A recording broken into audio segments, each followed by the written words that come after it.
Continuamos con la lectura del libro. El discípulo del diablo. Vida de Bernardo Monteagudo, ideólogo de la Unión Sudamericana. Autor, Javier Garín. Escritor, historiador. Segunda parte del capítulo 4.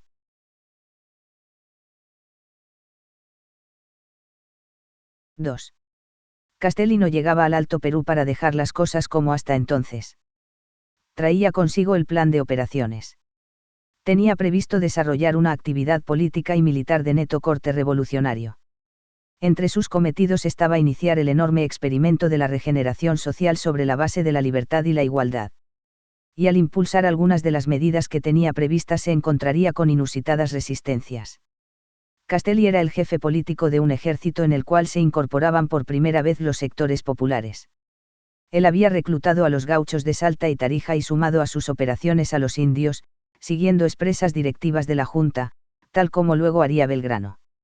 No por casualidad uno de los pocos cañones del ejército patriota se llamaba Tupac Amaru. Los indios colaboraban en cargar el parque del ejército. González Balcarce se había servido de un joven indio espía para tender al general español, con informaciones falsas, la trampa que lo hizo sucumbir en Suipacha. Castelli ordenó recompensar con dinero a los indios por cada prisionero o equipamiento realista que entregaran al ejército. Los naturales, porción nobilísima de este estado, respiran y ven el fin de su abatimiento en el principio de su libertad civil, están perfectamente impuestos de la causa, y bendicen al nuevo gobierno, escribía en el parte de la batalla de Suipacha. Concurren sin escasez con cuanto tienen, y sirven personalmente sin interés, ya con acento porfía. Al conducir artillería se pegan 300 indios, y en hombros trastornan con ellos los cerros más encumbrados, como si fuera una pluma, y andan remisos para tomar dinero, diciendo que es la vez primera que se les paga por servir al rey. No han podido nuestros rivales hacerles formar ideas siniestras de nuestra conducta. Con la diferencia, de que han tocado el desengaño bien encontrado, pues han experimentado de ellos el saqueo, que les hacían temer de nosotros. Sin que nadie les mandase, los indios de todos los pueblos, con sus caciques y alcaldes han salido a con acento encontrarme, y acompañarme, haciendo sus primeros cumplidos del modo más expresivo, y complaciente hasta el extremo de hincarse de rodillas, juntar las manos, y elevar los ojos, como en acción de bendecir al cielo. En solo la carrera de Yujuy a con acento esta villa cuento con más de 3000 indios de armas, cada vez que los pida. Creo suceda lo mismo en adelante, conozco que sus disposiciones son ventajosas, y que baxó la dirección de unos curas, cuya adhesión al nuevo gobierno me es constante, a con acento excepción del de esta villa, sin que por eso encuentre variación en los sentimientos de los indios, no dudaré, que estos no sean adictos sin violencia, y gratos por conveniencia, que les resulta de la mejora de su suerte. Los hombres de Mayo buscaban terminar con la fatal división entre indios y criollos, solo conveniente para la dominación española. La población indígena en el Alto Perú era varias veces superior en número al hombre blanco, y debía ser protagonista de la lucha. Formaba parte del programa revolucionario remover la opresión de los nativos. No es casual que la historiografía boliviana tan discriminatoria como la argentina haya reducido a silencio el accionar de Castelli. Castelli intentaba conquistar la voluntad de los indios por todos los medios. Al pasar por sus poblaciones, se detenía a arengarlos y explicarles que había llegado el momento de su liberación. Lanzaba proclamas en quechua y aymara y daba audiencia a cuantos indios se lo pidiesen. Si obedeciendo a una ancestral sumisión, se postraban reverentemente a sus pies, él los hacía incorporarse, los abrazaba y les decía: no, hermano, eso se acabó, ahora somos todos iguales. Dirigía el ejército con espíritu de fraternidad. Proclamando a su tropa decía: ciudadanos, militares, amigos, hermanos y compañeros, la virtud y el heroísmo no pueden quedar sin premio, así como no pueden quedar impunes los crímenes. Mi gloria es partida con vosotros, por vida de la patria y exterminio de nuestros rivales, impenitentes, endurecidos y envidiosos. En ningún aspecto resalta con tanta claridad, sostiene el historiador J. C. Chávez, el plan trazado por la primera junta como en la acción de Castelli en el Alto Perú. Allí aparece desembozada, a la luz del día, la revolución, y, encabezándola de cuerpo entero, un auténtico revolucionario porteño, con todas sus virtudes y defectos. Al principio su estrategia resultó exitosa. El enemigo parecía descalabrado, a tal punto que el capitán José de Córdoba y Rojas, al día siguiente de la batalla, le confesó a Balcarce: la victoria de Suipacha que VS ha conseguido ayer, es más completa que lo que le pareció, pues solo ella ha decidido la suerte del Perú. Se sometía a la Junta con su ejército y pedía clemencia para sus tropas. Hemos sido enemigos y volvemos a la amistad. Cuente Yudi con que el Perú está ya sujeto bajo la dominación de la Junta. Pero luego se dio a la fuga, hasta que fue atrapado. Nieto estaba en Cotagaita, con alguna tropa y 10 cañones, además del tesoro. Cuando llegó la noticia de Suipacha, hizo destruir las fortificaciones, y con el párroco de Tupiza y algunos oficiales se aprestó a huir cargando el dinero que pudo. Obsesionado por el simbolismo, Castelli designó para capturarlo a los patricios que 4 meses antes habían sido enviados por Nieto a mal morir en el socavón. Al fin fue capturado en Lípez, cuando el guía le escondió las mulas. Por su parte, Francisco de Paula Sanz, el racista intendente de Potosí, cometió el error de demorar su salida de esta ciudad, de la que pretendía fugar con 300.000 pesos en pasta de oro y plata pertenecientes a los caudales públicos. El 10 de noviembre llegó a ella un oficio de Castelli anunciando su arribo y ordenando al cabildo la detención del gobernador. El pueblo amotinado pidió cabildo abierto. El patriota Manuel Molina aprisionó al anciano realista en plena reunión. Castelli fue recibido como un héroe. Monteagudo entró a su lado a la antigua Villa Imperial, maravillado de los extraordinarios acontecimientos que iniciaban una nueva época. Se unen las bayonetas para libertar a los oprimidos, marchan las legiones al Perú, llegan, triunfan, se esconden los déspotas, tropiezan con los cadalsos y caen en el sepulcro, describiría gráficamente al recordar estos momentos, signados por la venganza patriota contra los infames realistas, que no solo lo habían torturado a él sino también ocasionado la muerte o la ruina de muchos de sus compañeros y amigos. Vicente Nieto, José de Córdoba y Rojas y de Paula Sanz quedaron detenidos en la Casa de la Moneda de Potosí durante un mes. A medida que las poblaciones se pronunciaban a favor de la revolución, no quedaban lugares donde los fugitivos pudieran refugiarse. Solo pudieron escapar el asesino Goyeneche y el obispo de La Paz. Pese a que Córdoba no había sido expresamente condenado a muerte por la Junta, recibió la misma sentencia capital que sus camaradas Sanz y Nieto. Los tres fueron declarados reos de alta traición, usurpación y perturbación pública hasta con violencia y mano armada. Fueron puestos en capilla, y el 15 de diciembre de 1810, entre las 10 y las 11 de la mañana, obligados a arrodillarse en el atrio de la iglesia matriz frente a la Plaza Mayor de Potosí. A la vista del formidable cono del Cerro Rico, símbolo de la explotación y opresión de los americanos, Castelli dio la orden de su fusilamiento, que se hizo con las formalidades de la ordenanza militar española. El anciano Sanz mostró más resistencia de la esperable en un hombre de su edad, y hubo que efectuarle una segunda descarga. Su cadáver permaneció junto a los otros, expuesto a la vista del público, hasta que fue reclamado por las monjas del monasterio del Carmen, quienes le dieron sepultura en el templo del convento. Castelli no sufrió la menor impresión. Sabía que la misma suerte la habrían corrido él y sus colegas de la Junta de caer en manos de los realistas. La ejecución, escribió fríamente a Buenos Aires, ha sido imponente por el aparato militar, puntualidad y observancia hasta de lo más menudo por los oficiales y soldados. Monteagudo, en cambio, estaba extasiado de felicidad. Más tarde escribiría en la Gaceta, a modo de cruel obituario: yo los he visto espiar sus crímenes y me he acercado con placer a los patíbulos de Sanz, Nieto y Córdoba para observar los efectos de la ira de la patria y bendecirla por su triunfo. Ellos murieron para siempre, y el último instante de su agonía fue el primero en que volvieron a la vida todos los pueblos oprimidos. Por encima de sus cadáveres pasaron nuestras legiones. Este regodeo público contribuyó a cimentar su fama de despiadado. La ejecución, aunque fundada en los crímenes de los ajusticiados, fue muy criticada desde el punto de vista político. Se sostiene que enajenó la opinión de importantes sectores de la sociedad altoperuana horrorizados por la falta de miramiento a tan renombrados personajes. Pero quienes vieron con malos ojos los acotados fusilamientos patriotas no protestaban ante las indiscriminadas masacres de las tropas coloniales.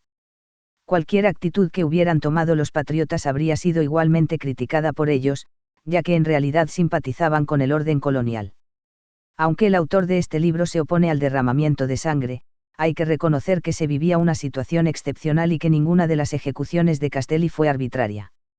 Siempre se trató de conocidos represores o personeros del orden colonial.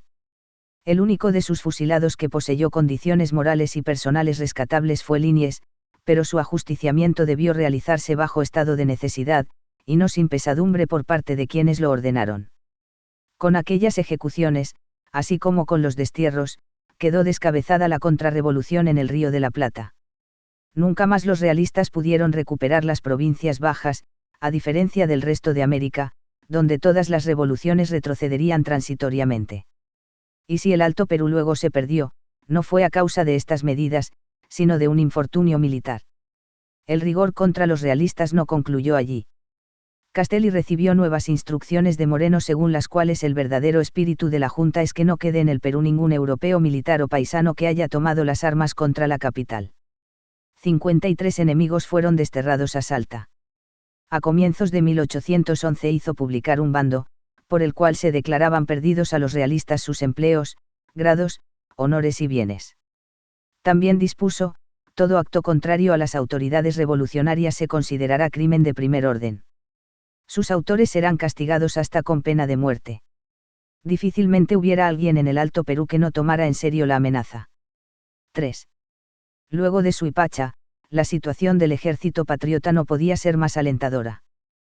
Todo el Alto Perú se sublevaba y las columnas engrosaban con el aporte de indios, cholos y criollos.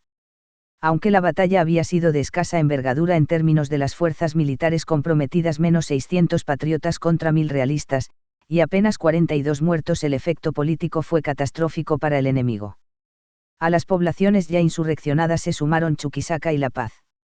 Castelli se encontró convertido, de la noche a la mañana, en árbitro de toda la región. Era evidente que existía ya un fermento revolucionario. Es un lugar común de los historiadores el sostener que la estrategia de atacar Lima por el Alto Perú resultaba imposible o muy dificultosa. Sin embargo, la facilidad con que Castelli, y luego Belgrano, lograron la adhesión de las masas populares demuestra que, de haber tenido más apoyo, mayor fortuna o mejores providencias, esa vía resultaba practicable. Castelli mismo se convenció de que estaba a su alcance avanzar sobre la capital peruana. El 25 de diciembre de 1810, Monteagudo lo acompañó mientras se alejaban de Potosí, la enigmática villa imperial, a cuyas retorcidas callejas solo regresarían en difíciles circunstancias. Castelli había decidido fijar su cuartel general en Chuquisaca. Una honda emoción embargó al porteño cuando divisó a lo lejos la hermosa ciudad donde transcurrieran sus días de estudiante, unida en su recuerdo a la felicidad y el entusiasmo de la juventud. Hacía 22 años que había partido de ella para ejercer como abogado, y ahora regresaba cargado de gloria y de preocupaciones. Estaba muy cambiada. Preciso es que usted sea mi guía, dijo a Monteagudo. Para el tucumano era también emotivo. Entraba como vencedor en la misma ciudad donde había estado a punto de ser ejecutado. Ya instalado, Castelli no tardó en demostrar que le importaban poco las ceremonias y las genuflexiones. Se condujo, según diría Monteagudo, como un verdadero espartano. Enfrascado en 1000 proyectos, asistido por Monteagudo y sus otros colaboradores que lo acompañaban desde Buenos Aires, rodeado por los patriotas de la logia, acometió la puesta en marcha de un intenso plan de reformas. Por momentos volvía a ser el soñador que en aquella misma ciudad había elucubrado inefables utopías. Pero ahora tenía el poder para realizarlas. O al menos eso creía. Había que decapitar el antiguo régimen y para ello era necesario erradicar del aparato del Estado a los personeros del orden colonial y reemplazarlos por una nueva burocracia comprometida con la causa revolucionaria. Desterró o encarceló a españoles y realistas, y reasignó los cargos a los patriotas. Acometió la reforma de la universidad para convertirla en centro de formación de cuadros independentistas.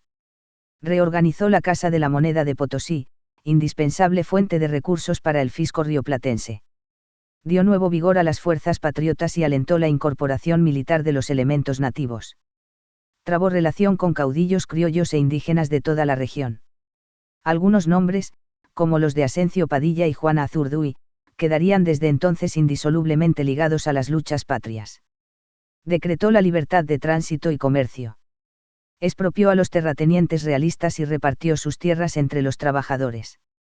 Dando realización al viejo anhelo de Moreno, Monteagudo y él mismo, emprendió la emancipación de los pueblos indígenas. Abolió toda forma de servidumbre o prestación personal de los indios. Puso fin a las cargas y tributos que pesaban sobre ellos. Les restituyó tierras y les abrió escuelas bilingües respetando sus idiomas. Equiparándolos a los criollos, llegó al extremo entonces casi inconcebible de declararlos aptos para ocupar todos los cargos del Estado. Propició la formación de gobiernos locales en sus pueblos, fundados en el libre consentimiento. Propuso concederles el derecho a voto. Prohibió que se establecieran nuevos conventos o parroquias, para evitar que fueran sometidos a servidumbre por las órdenes religiosas. Mandó que la legislación y las proclamas revolucionarias se publicaran en castellano, guaraní, quechua y aymara. Tales medidas iban acompañadas por una intensa propaganda política para concientizar al pueblo, explicando y difundiendo los fines de la revolución y pregonando el ideal de la patria naciente, que para Castelli lo mismo que para Monteagudo abarcaba toda la América española y no solo el Río de la Plata. Llevó adelante en el Alto Perú una política tan avanzada que muchas de sus medidas, luego revocadas por los realistas y por las oligarquías locales, tardarían casi 2 siglos en materializarse.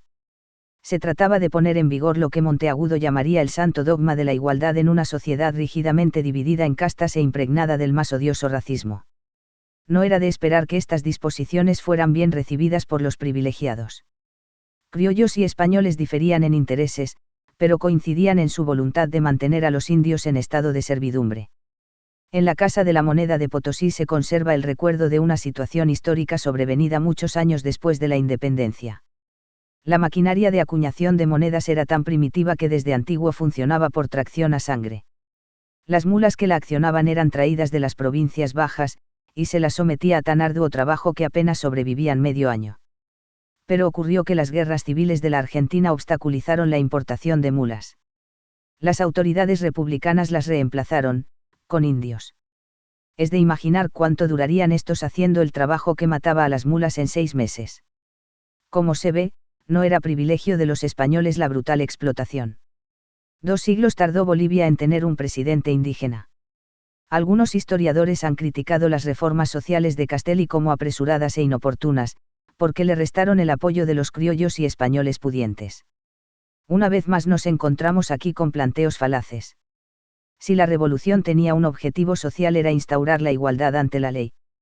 Nunca se dirá bastante que no se trataba de una simple separación de España. Castelli puso en ejecución el programa revolucionario de Mayo, y lo hizo de manera atrevida y consecuente. Las medidas que adoptó lograron la perdurable adhesión de las masas populares.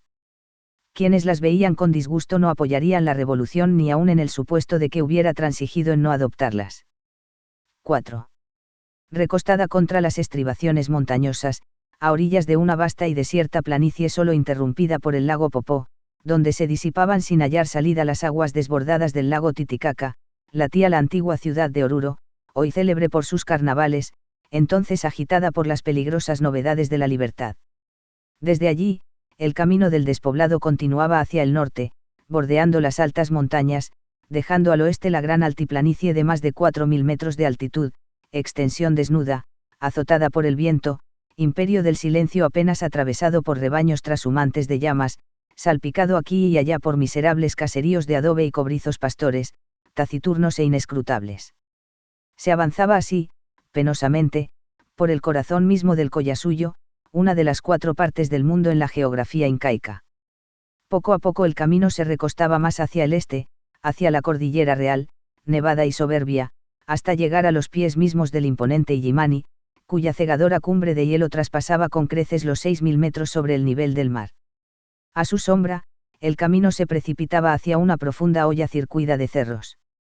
Allá abajo podía divisarse al fin el manchón de casas, torres y campanarios de la misteriosa y bella población de Nuestra Señora de la Paz.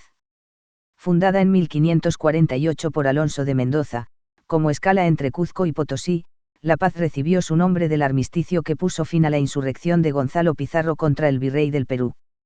Pero pocas veces hizo honor a esa denominación, ya que se vio sacudida por todas las contiendas, llegando a ser sitiada en 2 oportunidades, en 1781, por los 40.000 guerreros aymaraes que, al mando de Tupac Katari y su esposa Bartolina Sisa, extendían al Alto Perú el levantamiento anticolonialista de Tupac Amaru II. Al fin, la fuerza, la astucia y la traición lograron romper su cerco de 109 días, apresar a los líderes y ejecutarlos salvajemente. Al igual que su admirado jefe cuzqueño de quien había tomado el nombre Tupac Katari, fue atado a 4 caballos para su descuartizamiento. Su cabeza fue exhibida al pueblo en el cerro Kaili Kaili, su brazo derecho en Ayo Ayo, el izquierdo en Achacachi, su pierna derecha en Chulumani, y la izquierda en Caquiaviri. Quizás ahora, con la llegada del ejército de Castelli, que avanzaba decididamente hacia la antigua ciudad, era tiempo de que se cumpliese la profecía lanzada por los líderes de la gran sublevación indígena, como un eco del inmortal Espartaco, tutor de los esclavos sublevados: volveré y seré millones. Qué elocuente símbolo de la división fatal entre criollos e indígenas mostraba la historia misma de la paz. Su prócer, el mártir de 1809, Pedro Domingo Murillo, ejecutado por los realistas, había participado activamente en la lucha contra los sublevados de Tupac Katari casi 30 años antes. Los verdugos de ambos jefes rebeldes fueron los mismos, pero los criollos se negaban todavía a comprender que había un solo enemigo en esa lucha: las fuerzas coloniales al servicio de España. Insistían en desconfiar más de los indios que de los realistas y miraban las reformas de Castelli con aprensión. Mientras Castelli marchaba hacia la paz para afianzar el dominio revolucionario, extraños rumores esparcidos por los enemigos iban precediéndolo. Se decía que era un hombre disoluto, libertino y ateo. Peor aún, un masón, un judío, un musulmán enemigo de la religión católica. ¿O no llevaba como segundo apellido el sospechoso Salomón? No por casualidad los contrarrevolucionarios acosarían dentro de poco al ejército patriota bajo el grito: fuera los porteños musulmanes. La sociedad altoperuana estaba dominada por fuertes tradiciones religiosas y curiosas supersticiones. Las primeras se debían a la eficaz imposición del catolicismo a sangre y fuego. Los antiguos templos indígenas habían sido utilizados para erigir sobre ellos las iglesias coloniales, símbolo de la aculturación de los nativos y del mayor poder del Dios de los vencedores. Las segundas eran fruto del sincretismo entre la religión de los dominadores y las creencias ancestrales de los oprimidos, que sobrevivían enmascaradas. Uno de los peores errores políticos de Castelli consistió en no comprender el carácter del pueblo ni la importancia de la religión. Jacobino a la vieja usanza, anticlerical furioso, racionalista inveterado, despreciaba a la Iglesia y consideraba a sus ministros como fieles servidores del despotismo español. En esto último no le faltaba razón, pero no llegó a advertir de qué manera las muestras de impiedad de las tropas porteñas que él no se preocupaba por corregir escandalizaron a los altoperuanos. El criminal Goyeneche usaría con gran astucia estos errores para dar a la contienda un carácter de guerra santa contra los herejes de Buenos Aires, negadores de Cristo y de la Santa Madre Iglesia. Cuánta razón asistió a Belgrano al censurar esta política, al obligar a las tropas a respetar las creencias del pueblo y al recomendar a San Martín que imitara el ejemplo de los generales de Israel y de Julio César, siempre preocupados por la observancia de los ritos religiosos. Si Castelli no era creyente, menos lo era el atrevido Monteagudo, quien tenía una fundada inquina hacia el clero. Más de una vez acusaría a los dignatarios de la Iglesia de bendecir el crimen y conspirar contra la patria. Tiempo después, ante la caída de Venezuela, escribiría: el arzobispo de Caracas es español y su conducta no podía ser diferente de la que ha observado el de Charcas y sus sufragáneos de Salta y Córdoba: canonizar desde el santuario la nueva conquista del sanguinario opresor y encadenar de nuevo los eslabones que Venezuela había despedazado a costa de la sangre de sus hijos. Esta actitud anticlerical fue llevada adelante sin la menor prudencia, dando armas al enemigo.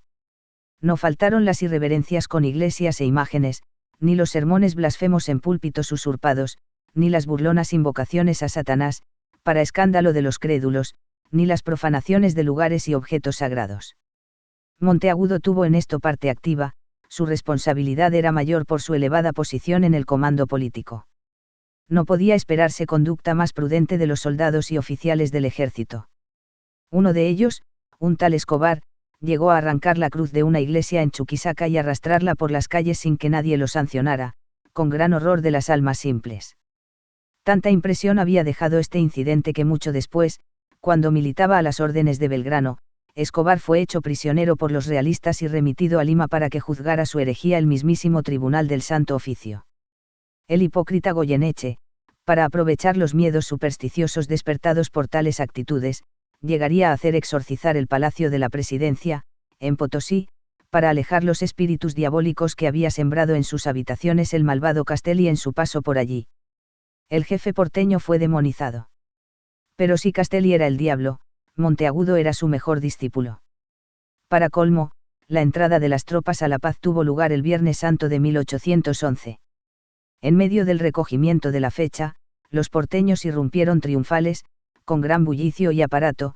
Los enemigos aprovecharon para indisponer a la población creyente ante ese acto imprudente, presentado como una deliberada injuria a la pasión de Cristo. Monteagudo no pensaba en estas cosas. Estaba más preocupado por la expresión sombría de su jefe y por los extraños presagios que parecían envolverlo. Este no tardaría en confesarle sus desvelos ante los acontecimientos que habían tenido lugar en Buenos Aires poco tiempo antes. 5. Vea, compañero, me temo que nosotros seamos nuestros peores enemigos. Castelli aparecía, por primera vez, mordido por la duda. Su rostro había envejecido en esos meses de campaña. Franqueaba a su secretario los temores que venían desvelándolo. Las luchas internas en el seno del gobierno eran su gran preocupación. Y esto no había empezado hacía poco. La división existía desde el comienzo mismo, solo que embozada, disimulada. Dos proyectos distintos se debatían en el seno de la Junta de Buenos Aires. El núcleo duro revolucionario, la tríada Moreno-Belgrano-Castelli, parecía concentrar el protagonismo y la iniciativa política. Ellos tenían claro lo que pretendían: independencia americana, libertad política y un nuevo orden económico y social fundado en la igualdad. Eran frontales y duros, quizás demasiado convencidos de que, sin su estrecha vigilancia, la nave naufragaría. Pero se les oponía sordamente una fuerza opaca. A la cabeza de la Junta estaba Cornelio Saavedra, un hombre viejo, ya sexagenario, un militar respetable y respetado, un señor con cierto aire condescendiente y pensativo, cuya influencia como jefe del regimiento No. 1 de Patricios había obligado a los revolucionarios a cortejarlo insistentemente antes de mayo. Aunque presidente, él no era el jefe político real. Él era el figurón. Pero estaba cansado de hacer ese papel. Saavedra pensaba y sentía de otro modo. No renuente en apoyar la novedad que podía encumbrarlo, su mentalidad estaba formada en el antiguo régimen, buscaba la separación de España pero no la subversión del orden heredado. Muchos pensaban como él y pronto comprendió que podía liderarlos.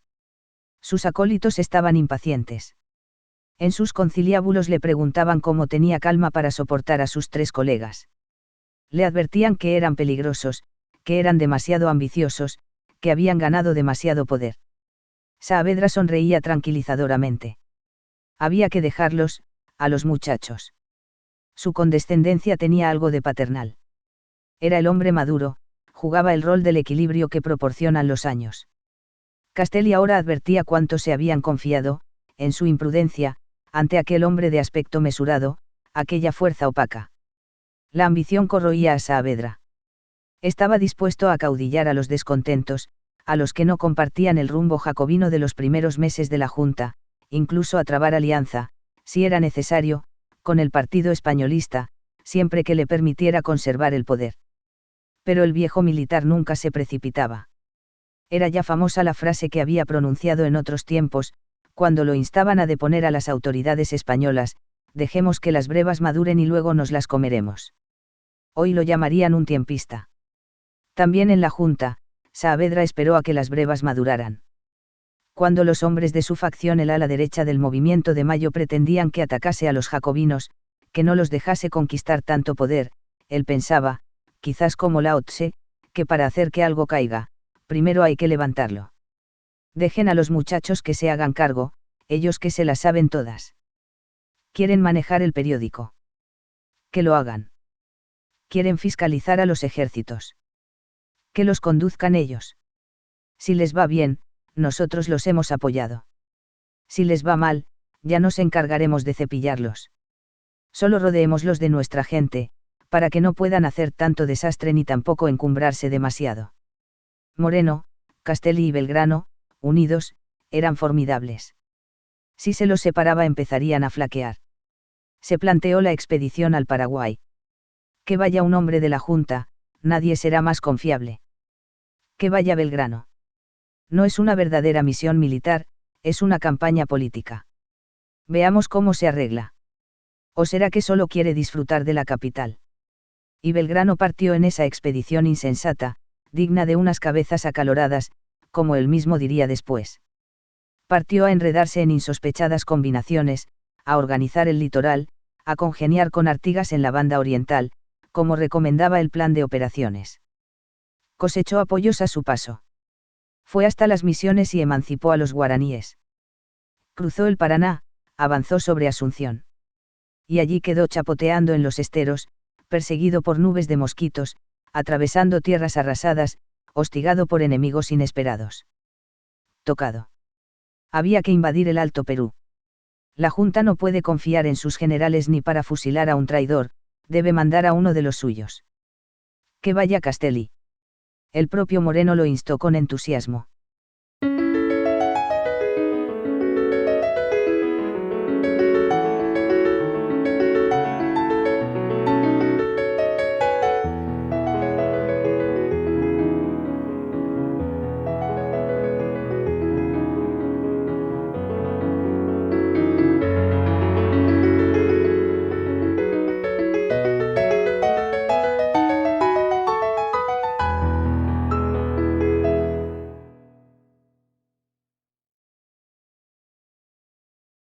Continuamos con la lectura del libro.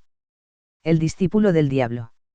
Vida de Bernardo Monteagudo, ideólogo de la Unión Sudamericana. Autor, Javier Garín. Escritor, historiador.